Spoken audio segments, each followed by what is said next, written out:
Hi, it's Kathy from Raven Vintage. Welcome back to my craft room. Come on in. I would love to show you another idea to potentially make $150 from your craft stash. The other day I did a quick video showing how I make every year I do this. I make about 100 of these little hand-stitched notebooks, and then I bundle them by 4. I sell them for $6.95. And I'm with 100 notebooks, that gives me 25 bundles or 25 packs. And that potentially earns me $150 profit after the costs of my supplies and such are taken off. So I'm going to show you how to potentially make another $150 making these paper wallets, but we only need to make 20 single individual wallets for potentially the same earnings as this. So if you're doing craft fairs, church bazaars, you are going to some sort of a Christmas market and setting up a table and selling as a vendor, you're selling your junk journals, you're going to also want some items that what I call lost leaders. We are going to make these little items that are great for teachers' gifts, a coworker exchange, a gift for your friend, perhaps a stocking stuffer. These are gifts under $10, so a perfect teacher's gift. These, I'll tell you what I'm going to sell them for soon, and I'll show you how we break down that pricing structure. But this, like I said, 20 of these is potentially going to make you $150. Now keep in mind that I am in Canada. The prices that I have, that I'm talking about, are Canadian prices, and my costs are Canadian costs.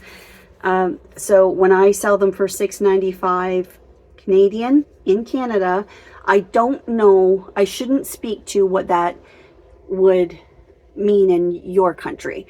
I think the best thing to do for pricing, for those of you that had that question in the first video, would be to look at what other people are selling things like that for. Also consider, what would you pay for it? What would you be willing to pay for a handmade? Keep in mind, this is a handmade gift, so there's value in that. When you are pricing your items, the market you're going to, is handmade important to the people that are shopping? Some people could care less if it's handmade or not, or if it comes from the dollar store. You need to price yourself sometimes according to the market you're selling at, one factor, but also keep in mind, what would you pay for it? So I really can't give you a definitive answer on what you would sell these for in the US. I'm only sharing with you what I'm selling them for here in Canada in Canadian prices, so just keep those things in mind. But I do think, like I said, under $10, this is going to be a great gift idea, again, for a teacher, or like I said, stocking stuffer, because it's practical. It's something they can use. So if we open this up from that little closure, inside are 6 pockets. So this would be great if you are doing also a Happy Mail exchange or something. You could use this as an ephemera holder. This is great for someone that needs to save their receipts when they're shopping. This is great for coupon organization. Keep things like your concert tickets, or just little love notes or recipes. I mean, there's so many different uses for these little paper wallets. So here's what it looks like on the inside. There's a little pocket on the flap. That's the top. This is what it looks like from the side. This is what it looks like from the side, the front, the bottom, top. I hope that gives you an idea. Now keep in mind, with my prototype here, ignore this line, please, because that was me trying different sizes. And I'll tell you about that in a second. But on the inside, I used, just to show you, I used single-sided scrapbook paper for this one, so the white shows, and I think it's just fine with that design. But I chose to go with double-sided today for this project, just to show you. And I'm using craft envelopes. And you can see also that my little closure thing is lopsided. It's not centered with the brad. I'm going to show you a trick to make sure that we get that centered. I figured that out too. I will also show you later how you can attach a price tag to this string so that you're not gluing a price tag or writing right on the wallet itself, and then this can be removed before gifting it, and then it doesn't affect the wallet itself at all. Okay, so I'm using let's talk about supplies. So to make 20 of these to potentially earn $150, you would need 10 sheets of 12 by 12. You would need 60 envelopes, 20 brads, and then some twine or ribbon and any other embellishments you're going to use. But basically 10 sheets of 12 by 12. You can get 2 wallets out of one 12 by 12. So we need 10 sheets of 12 by 12, 60 envelopes, and 20 brads. If you are, however, printing your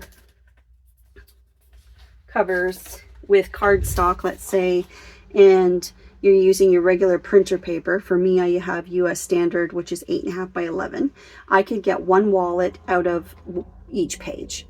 There would be a cutoff that I could use for the pocket, and then the wallet would just be this 11 inches here, and you could get 1. So if that were the case, and you wanted to print both sides with your printables, this is even cheaper, a cheaper way to do it, because you're using a printable and just regular cardstock.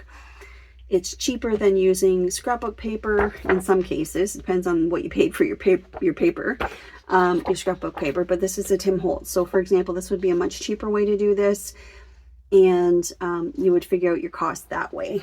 You need 20 sheets then instead of 10 to make 20 wallets.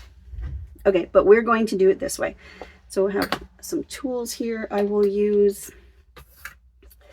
Now my envelopes are what's considered 5 by 7, and I want to point out that a 5 by 7 envelope is technically 7 1/4 wide typically and 5 1/4 tall, so that it fits a 5 by 7 photo, for example, or a note card or whatever you're doing. So the envelope, when they talk about 5 by 7 envelopes, the envelope itself is actually just a little bit bigger than that, so keep that in mind as well. Now we're going to take these and turn them into pockets, little pouches. So I'm going to be going this way. So it's this width here that I'm concerned about. So when I figure out my width here, which is 5 1/4, I want my wallet cover to also be 5 1/4. The wallet, when it's open, think of the length of the cover before we glue things together here. So I can't open this one right up, but the length of it, this will be the direction of your, if you have directional paper, keep that in mind. So if I were to cut across here, and this is my long strip, and that's potentially the top or the bottom flap, do I want the text to be that way? Or do I want to turn it this way and cut down this way so that the text reads this side? So in this case, I'm actually going to cut this one this way. Yes.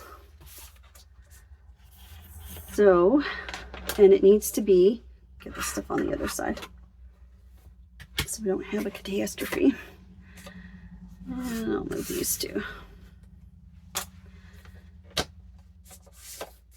So I am going to, now this double-sided paper, I chose this because the other side is basically all one. It's got this patterned blue paper behind it, which I think is absolutely beautiful.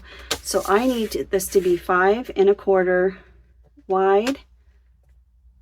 I might go just a little bit, just a smidge bigger. Not quite, somewhere between 5 1/4 and 5 3/8, just a little bit wider. And then this one as well. So decide if you want to cut off from there or from here. I'm going to cut this edge off. I'm going to turn this around so I can keep all of this. And again, 5 1/4, just a little bit wider. So you can hang on to that strip too. So these are my 2 wallet covers from one 12 by 12. And that's the other side. Okay, so let's start with this piece here. I'm going to flip this over on my board to show you where I'm going to do my score marks. Now keep this in mind as well. So here is my wallet. So I'm going to turn this over so that this is the outside. Do you want that to be the flap and then this to fold up, or do you want to turn it this way like that to be the bottom flap and this to be this way so that the text is facing the right way. So I want this to be my top. So decide that. So your top, put to the right hand side on your scoreboard. So the top is at the right. Now these are the score marks that I have decided on to fit the envelopes I'm using. If you're using a different size of envelope, you may need to adjust your score measurements here. So, but for the, if you're using 5x7s like me, this is what I came up with. So I scored at 3. And then the next score line, this area right here, is going to be the top of the wallet. I would like it to be just a 1/4 inch wide at the top. When I first did this, I made it a 1/2 inch, and that's why you see that line there, and then I changed my mind. I thought it looked best if the top was a 1/4 inch and the bottom was wider at a 1/2 inch. So we have those, so 3, 3 1/4, and then I'm coming over to the 7-inch mark. I'm going to do a score line there, and this time I'm going to do a 1/2 inch, or yes, a 1/2 inch. So I'm scoring at 7.5.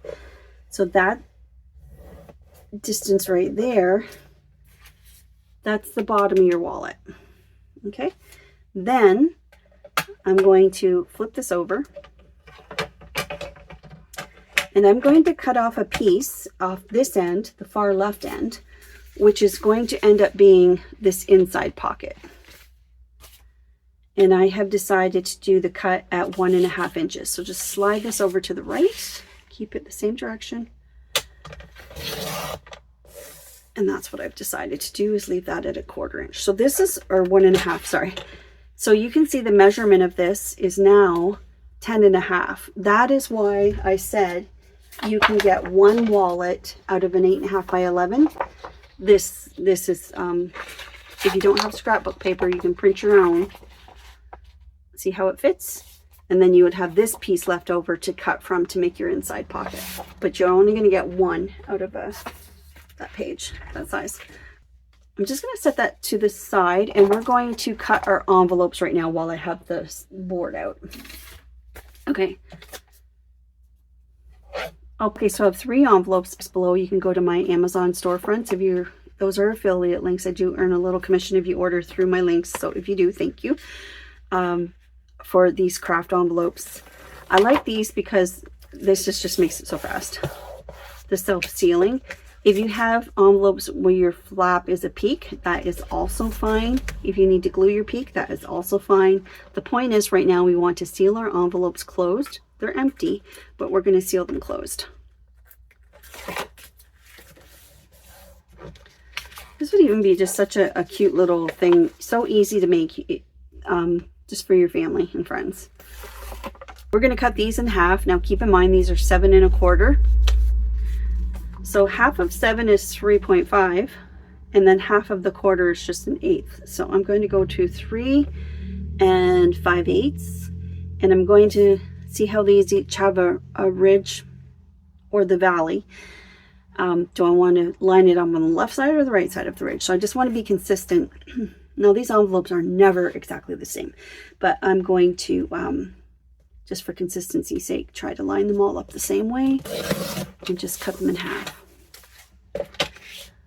So 3.5 to 3 5/8 along that side. Then we can get rid of this 3.5 and 3 5/8. Then we can get rid of this board. Okay. So now I have 6 little pouches. Look like this. Doesn't matter which way you have them, just keep in mind the one that's going to be showing, you probably want the smooth side and not the side with the line showing. The rest is either glued to the back of the wallet or glued to each other.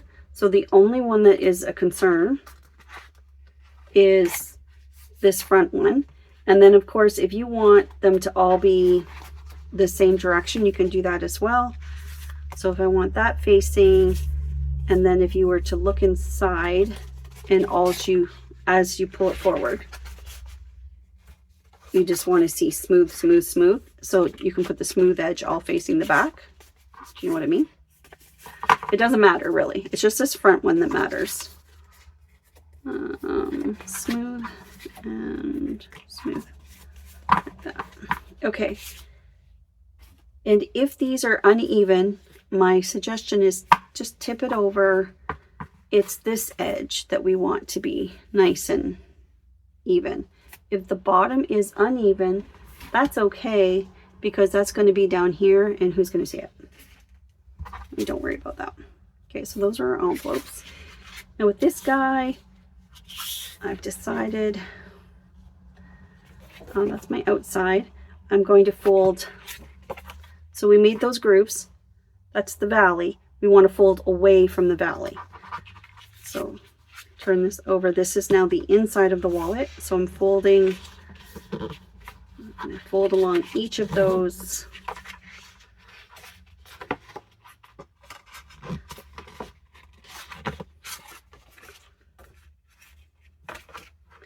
Now you can give yourself a nice crisp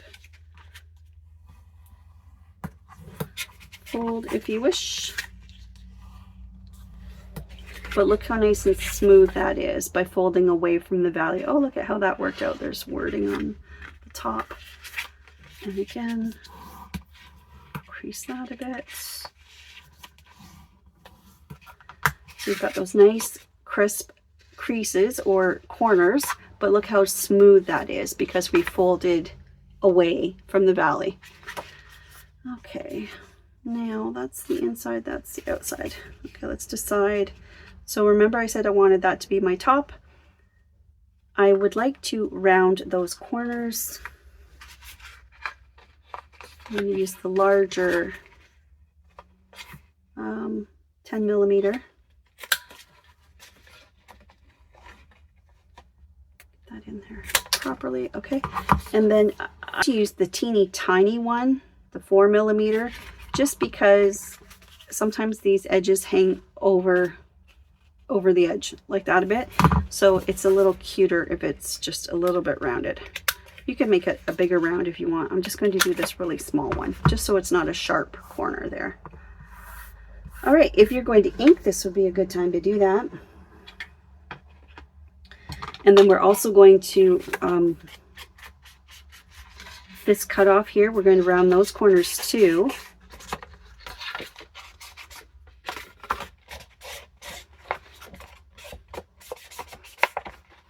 You if you want to ink all your creases. I'm not going to. I just think it looks really pretty like that, but you could ink all of those. And then for the inside pocket, same thing. I would like to round my corners. So this is the inside. Decide if you want to go this route or this route. I kind of like it this way. And I'm going to round those corners so it matches when I glue it down. Again, with the big round. I'm just going to do the top and then ink this. Don't glue this down yet though, because we're going to hide our brad behind that.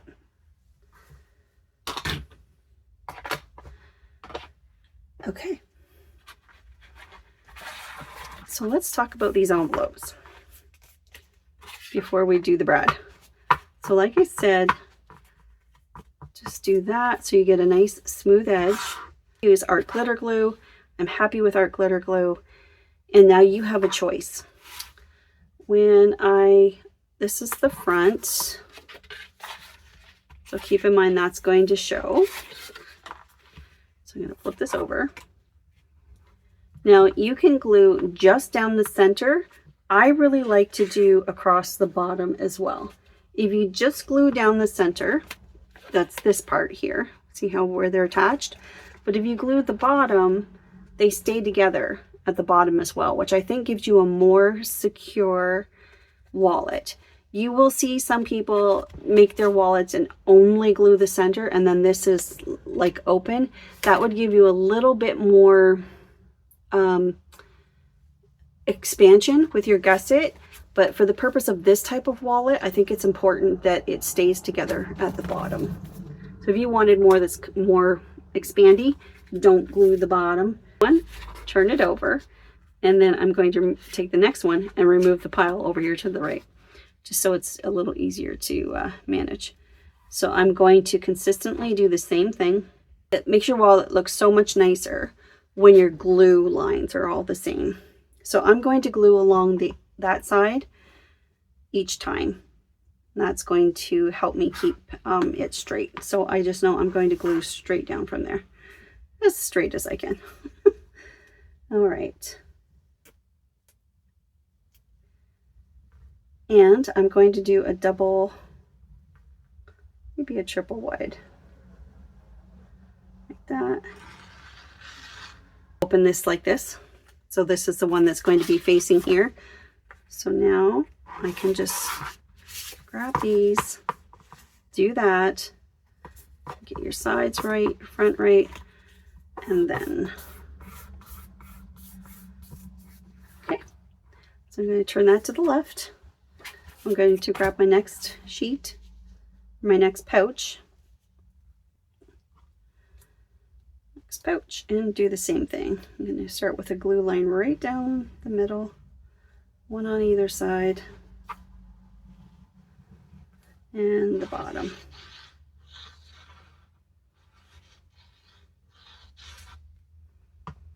Okay, and then I am going to fold this back this way, opening it and closing it like a book, lining up the bottom.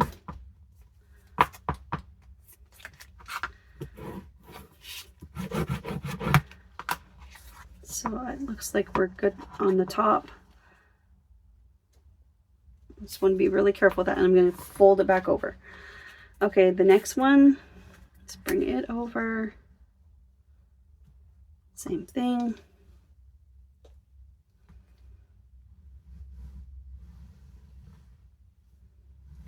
So did I mention this already? Oops, that's a little wide. It's not going to matter so much at the bottom, it's what shows at the top. Did I mention that we could do these for other occasions? Can't recall if I said that or not, but you could make these any time of the year, not just at Christmas. Oops. Flip. I just want to make sure this front is always the smooth one without the lines.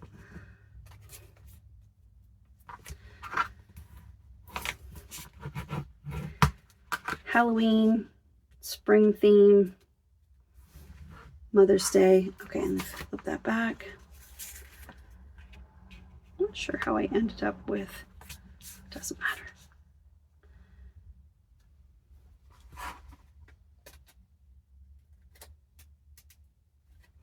I'm just being consistent and keeping the smooth side to the back on the other pouches.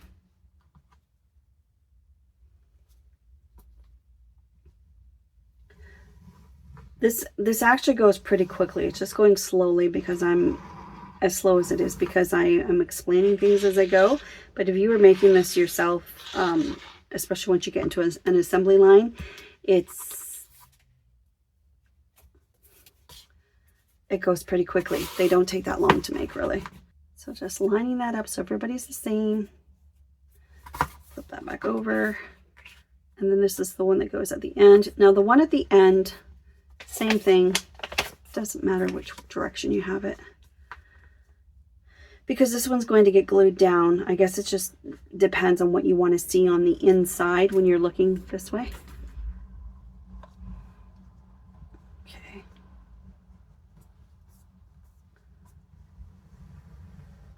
Down the center, along the side of it. Good. So that should keep all your center glues lined up pretty well. provided I flip that the right way every time. Okay. Top. Great. Okay, so you've got your little wallet pouches all glued together. Very good. And then on the inside, this side of the pouch gets glued to this folder, and then this gets glued right to the back.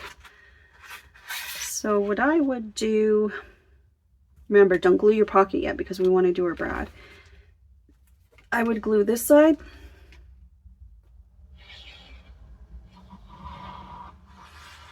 And I would do glue the whole thing because we want a really secure hold here.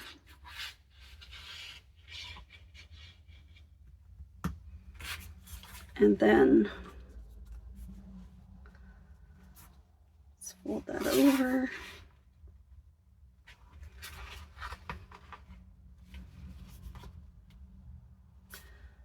Center your little pouches on your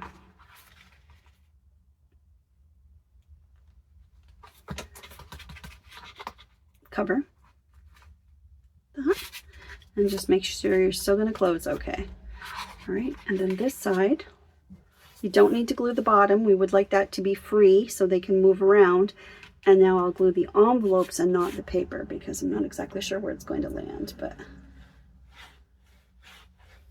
so the entire back of this envelope gets glued down.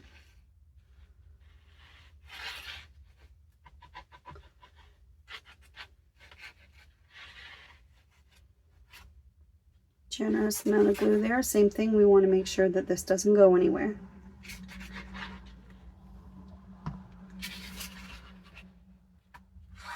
Let's flop that closed. Make sure you've got just a few seconds with this art glitter glue to move that where you want it to be.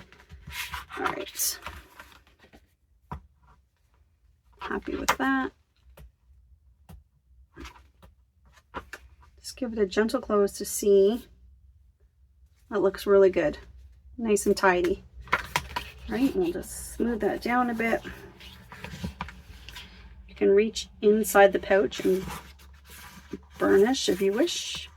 Right down to the corner. Okay, I'm good with that. Now again, don't glue that just yet. Let me get rid of this guy. Don't need him for the moment. So now our center. So I have a 1-inch punch, circle punch, and I punched these out of, you can use scrapbook paper again. So I could do like a, for example, something contrasting. I could do the blue to contrast, but what I wanted to do, I've got some, this is like almost like a really thin chipboard. And I punched 1-inch circles out of these. Oh, a little hard to get through, but it's doable. So these are probably strong enough on their own. I am going to double them up though. I'm going to glue 2 of them together, which you could do with scrapbook paper as well. And then remember I said, let's make sure we get it centered. I'm going to show you a little trick for that. I just like the idea of this because it matches the craft envelopes inside.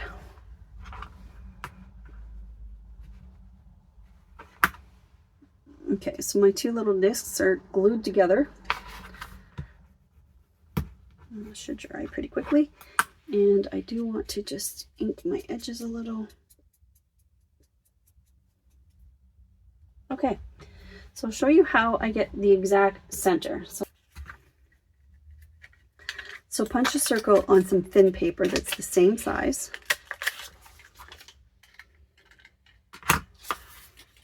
And fold it in half one way. And then fold it in half this way so that you get crosshairs in the middle. So you can see that where the lines cross. And then that is going to be the center mark. It's a much easier way to find the exact center.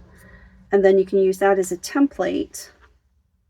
Put that over top of your Give yourself a pokey hole, or poke all the way through right now, but I'm just giving myself a nice centered hole. Now, if this is too hard to get through with your awl, you could also use your crocodile. But if I just keep turning left and right, eventually I can get through. I'm going down a little further so it's wide enough for the prongs on these brats. Okay, so I have been hanging on to these forever. I've picked them up thrifting, $1.50. Glazed brads. I thought this would be a good opportunity to use these. So again, when you're figuring out your cost, these cost me $1.50 divided by 1, 2, 3, 4, 5, 6, 24 cost per brad. Okay, so let's see what color we like here.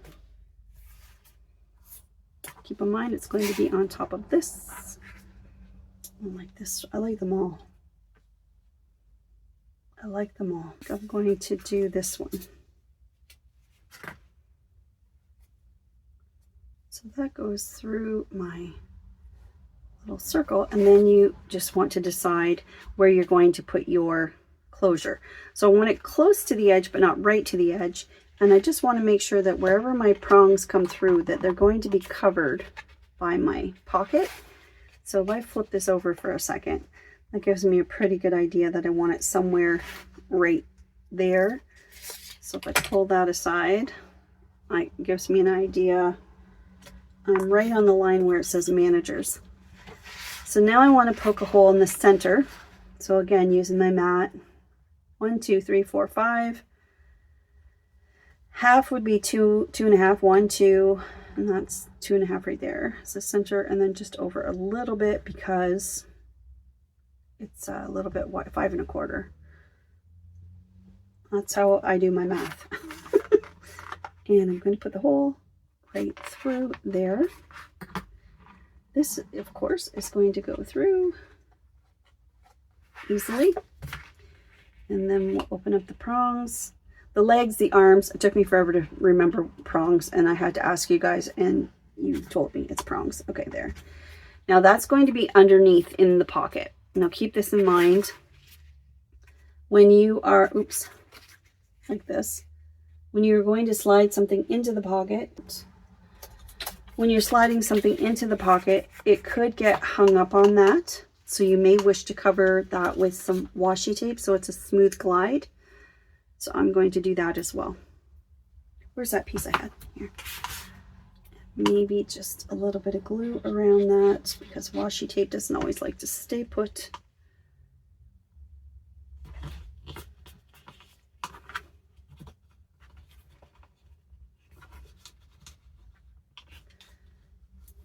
So now when I'm trying to put something in here, it should be easier. Now that's going to slide. It might catch the side of the washi, but not near as bad as that thick thing, and it's going to slide right over top of that. Now you can glue your pocket on. So hold the side that you don't want glued, the straight side, so you don't glue the wrong side. We'll do the other 3 edges and then line that up here. Okay, we're looking good.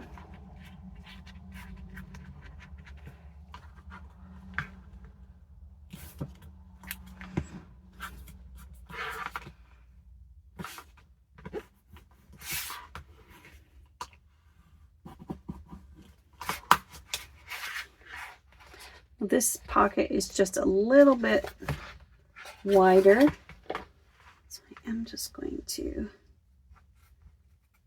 trim that off. There we go. And ink those corners. Okay. It's really pretty so far. I really like it. All right, next we're going to do some ribbon before we do the string closure, just because this might need to go underneath the, and then the string would be in the way. So again, I'm just going to do some ribbon across the bottom using my art glitter glue. It'll be just fine.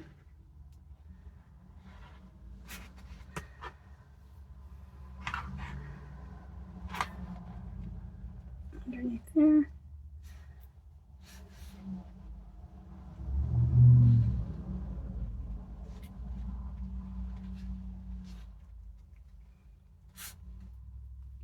So I'm using some vintage ribbon I've thrifted because I am selling this at an antique market, so I really like that look. And then just going to round it a little bit with these rounded corners.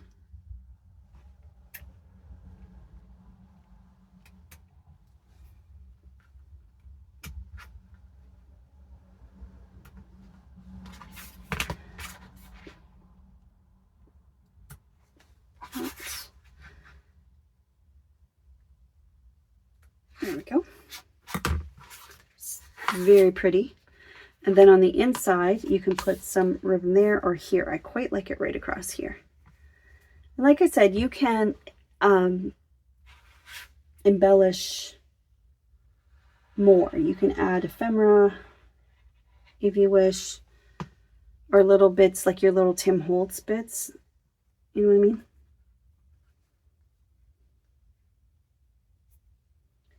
I think I just want to keep these kind of simple for the market I'm doing.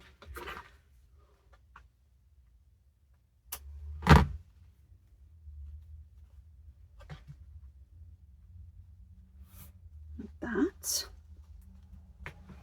Now you could go crazy and you could make this fit so that you have more room at the top, so you could do tabs if you did have a specific use for them. And I think I'm going to put ribbon here too. Very pretty. One step left to do, and then we're going to talk about the costs and the and I'll show you how I put the price tag on too.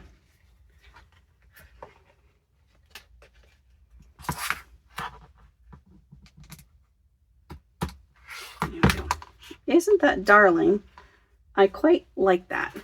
So now we have this wallet. Let's gently open these pockets up a bit. The glue kind of stuck there. Not in between, careful.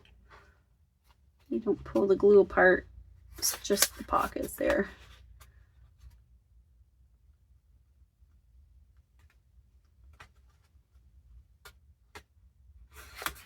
There we go. So now you have these 6 pockets. That's what it looks like on the side. This. Isn't that pretty? Okay, so now let's add some twine. Now you could do lace. I just thought this would be a nice look. I have been searching everywhere for this twine. Remember I said I was going to tell you about it? I'm trying to find this like on Amazon, one that's not too much like a jute rope. Like this is more. So this one I got at Michael's, and it's called, it was a little pricey, but it's a huge, I mean, it's going to last me forever. Hemp cord, 1.6 millimeter. And it's 3-ply. And this is made by the company called Bead Landing. Yeah, there's 400 feet there. So this is fabulous. And this costs $20 Canadian. Well, don't forget, if you go with your coupons. Where am I going here? Oh, it's here. There we go. All right, so I'm just going to measure. I want to go around. You can go around once. I'm going to go around twice, I think. We'll see. I don't know if this hemp is going to allow me to do twice or not. Let's try 1, 2. Let's try that to start.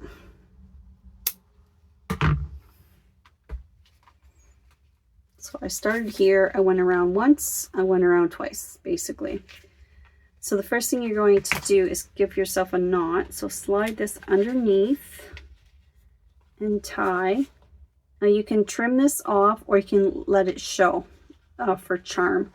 So just slide it so that the knot is going right around the prongs underneath.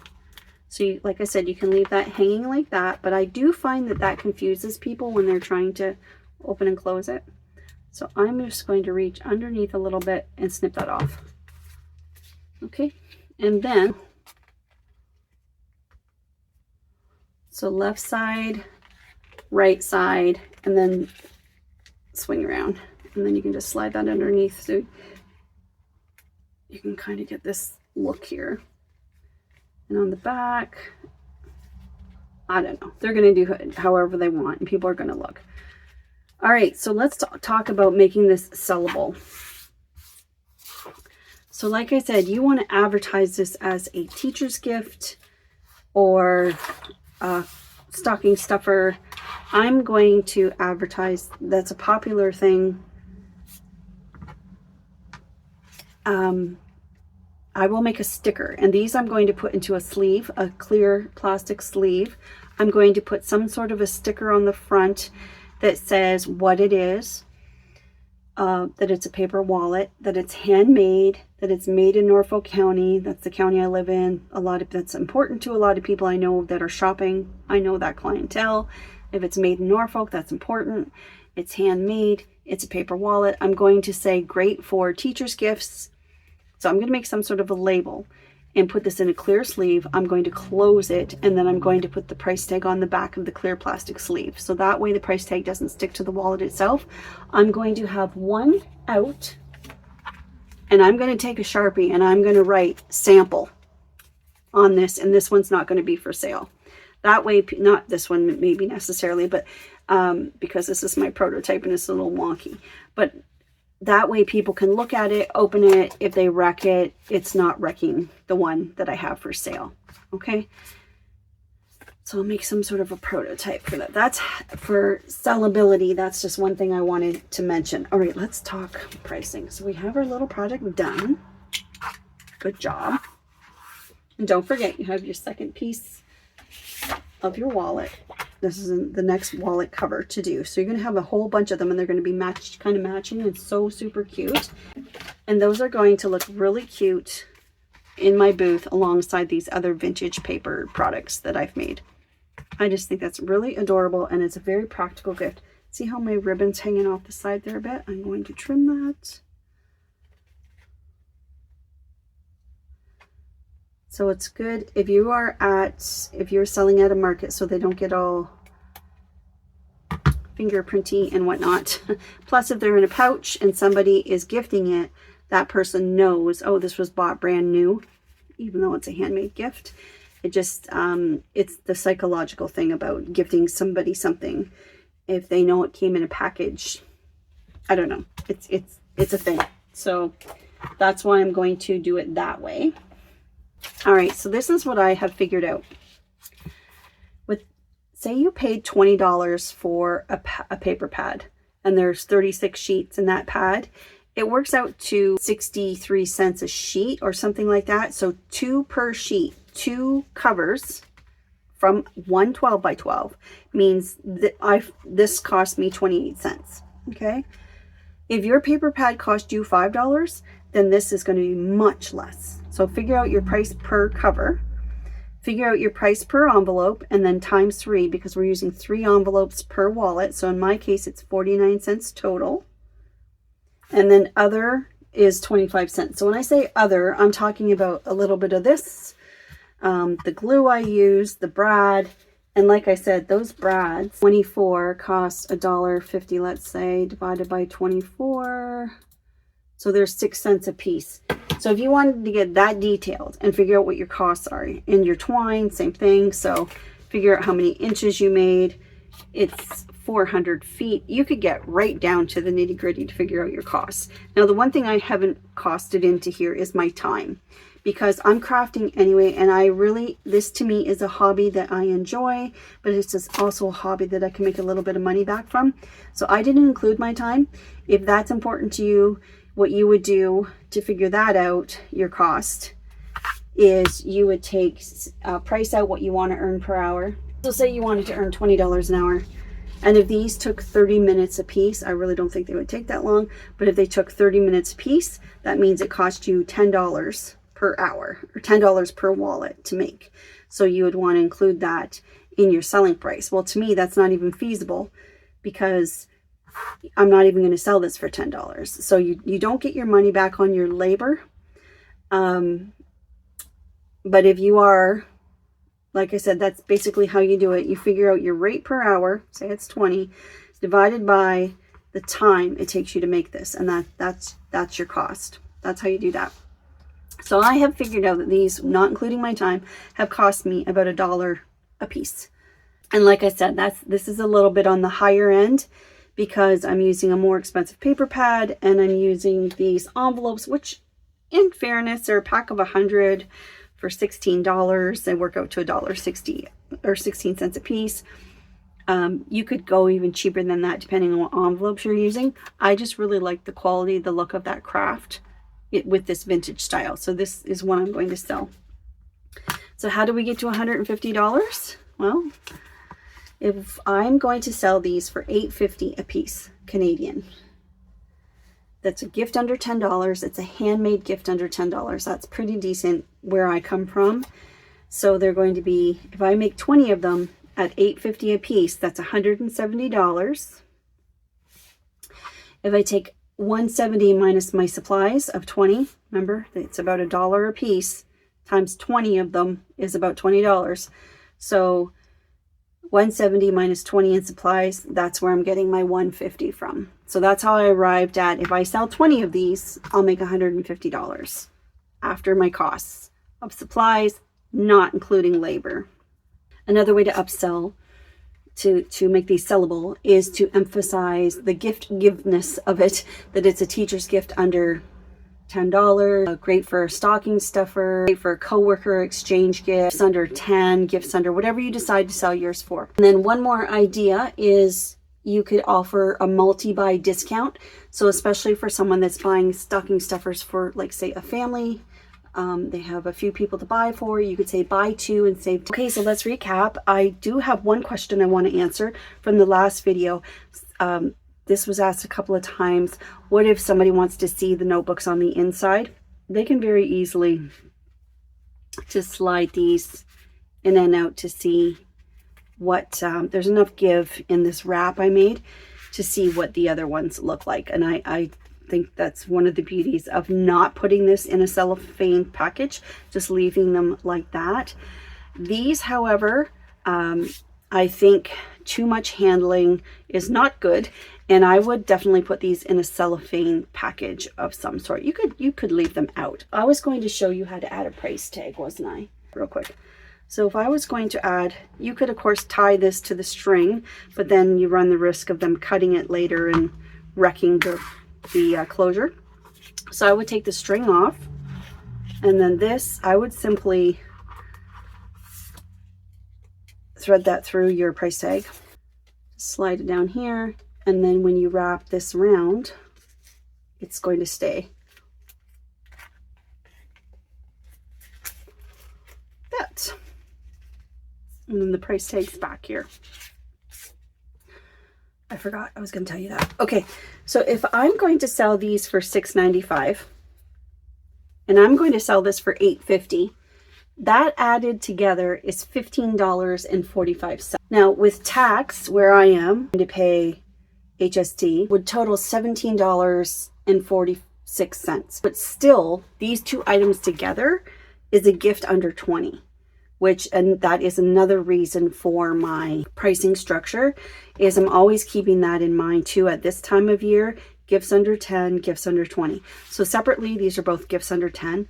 They could add a package of hot chocolate. They could add a Lindor chocolate. They could add a candy cane or something to make that or a pretty pen or something to make that a pretty little gift set. Now, those are things to consider when you are doing your pricing for your handmade gifts. Don't forget to consider the market of where you're selling. So I know the market where I'm going to be selling these. Handmade gives it value. Made in Norfolk County gives it value, because those are things that people are really looking to support small businesses like ourselves. So it's really nice to be able to sell a handmade gift made locally. People really appreciate that. So I think they would be happy to purchase this and gift this, because that's why I put right in here, made in, that is hand stitched and made in Norfolk County. So when I put the sticker on this cellophane package, when I wrap this up, I am going to make sure that I say handmade, made in Norfolk County. Gift packages with multiple items, I would have that as an option, but I would also make sure you offer these separately so that you hit all those price points for people that are shopping. If you follow me already, you know that I never like to ask people to like videos or to subscribe or hit the bell notification. I don't like to do that. I like the channel. If you want to be here, you'll be here. So I don't typically ask, but if you want to see more projects like these, please subscribe so that you can get the notification when we do another video with ideas for you to make money from your craft room. Thanks for being here today. I appreciate you watching. I look forward to your comments below. Take care and good luck at your markets. Bye.